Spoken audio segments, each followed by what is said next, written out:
How to link PayPal account to FNB Bank app.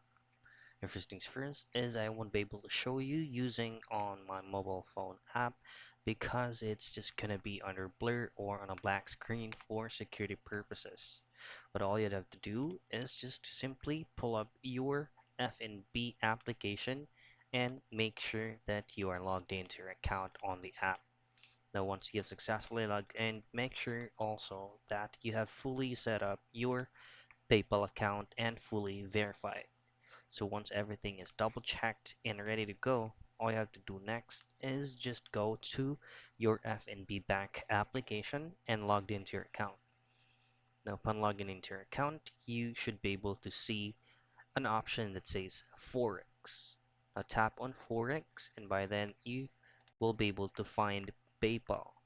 Now, once you tap on PayPal, that's the time that you will do over the process on entering your PayPal information, such as your PayPal username, email address, and your PayPal account number. So that's it. That's how easy and quick you can link your PayPal account to your FNB bank on the application.